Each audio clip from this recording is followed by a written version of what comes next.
ফুলবাড়িয়ার Phoenix রোডে অবস্থিত police headquarter. শীর্ষ কর্মকর্তারা উদ্বিগ্ন, ঘামছেন। সকাল থেকে দুপুর হয়ে যাচ্ছে। বিশেষ টেলিফোনের পাশেই বসে আছেন আইজিপি চৌধুরী আবদুল্লাহ আল মামুন। বিশেষ টেলিফোন কয়েকবার বেজেছে, কিন্তু কাঙ্ক্ষিত ফোন নয়। বেলা যখন 2:30, তখন টেলিভিশনের পর্দায় নতুন খবর ভেসে উঠল। 250টিরও বেশি ডিজাইন অপশন নিয়ে ওয়ালটন স্মার্ট ফ্রিজ, বোঝে আপনার প্রয়োজন। প্রধানমন্ত্রী পদত্যাগ করেছেন। বলছিলাম 5ই আগস্ট দুপুরের দিকের কথা। সাবেক প্রধানমন্ত্রীর হেলিকপ্টার তখন বঙ্গভবন হয়ে আগরতলার পথে।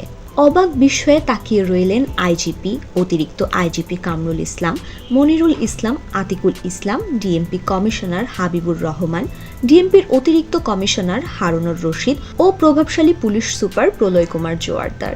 তখন অফিসাররা বলাবলি করছিলেন, তিনি তো আমাদেরকে বলে যেতে পারতেন, অথচ আমরা তার শেষ নির্দেশনার জন্য অপেক্ষা করছিলাম। রাস্তায় তখন লাখ লাখ মানুষ। ভয়ে কাঁপছেন এই অফিসাররা।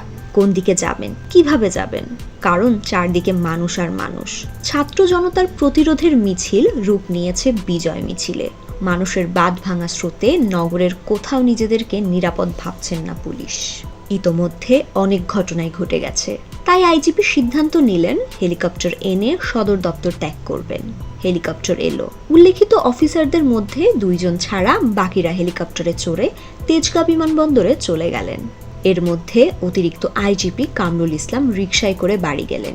আলোচিত গোয়েন্দা কর্মকর্তা হারুনুর রশিদ দেওয়াল টপকে আগেই হেডকোয়ার্টার ত্যাগ করেন।